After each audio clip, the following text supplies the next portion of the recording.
ആശാന്റെ ആ ഒരു കള്ളച്ചിരി നോക്കി നമ്മൾ ഇന്ന് ഉണ്ടാക്കാൻ പോണ് തമിഴ്നാടൻ സ്റ്റൈൽ സ്പെഷ്യൽ മീൻകറിയുണ്ട്. അതും ബോട്ടിൽ വെക്കണ രീതിയുണ്ട്. അപ്പം എല്ലാ മീൻകറിയിലും ഇവർ തേങ്ങ അരച്ച് ചേർക്കും. നമ്മുടെ നാട്ടിലൊക്കെ വെക്കുമ്പോൾ എന്ന് വെച്ച് കഴിഞ്ഞാൽ അടുപ്പത്ത് ചട്ടി വെച്ചതിന് ശേഷമാണ് നമ്മൾ തക്കാളിയും സവാളയും പച്ചമുളകും എല്ലാം ഇടുന്നത്.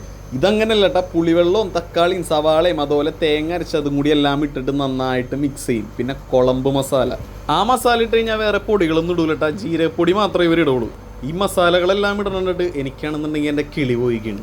ഒന്നും പറയണ്ട, നേരെ അടുപ്പത്തേക്ക് നമ്മുടെ ആ ഒരു ഇതെല്ലാം വെച്ചതിന് ശേഷം മീൻ വെട്ടാനായിട്ട് തുടങ്ങിയിട്ടാ. കേരയാണ് നമ്മൾ എടുത്തേക്കണെന്ന് കറിക്ക്. അപ്പോൾ തൊലിയെല്ലാം വിളിച്ച് മാംസം മാത്രം കൊണ്ട് ഇവർ എടുക്കണത്. ഞാൻ മുന്നേ പറഞ്ഞിട്ട് ബ്ലഡിൻ്റെ ആ ഒരു ഭാഗം അധികം അവർ എടുക്കൂല. നന്നായിട്ട് കഴുകി വൃത്തിയാക്കി അവിടെ അത് തിളച്ച് വരുമ്പോഴേക്കും നേരെ മീൻ അതിലേക്ക് തട്ടിക്കൊടുത്തോണ്ടിരിക്കുകയാണ്. എങ്ങനെയുണ്ടെന്ന് നമുക്ക് കഴിച്ചു നോക്കാം.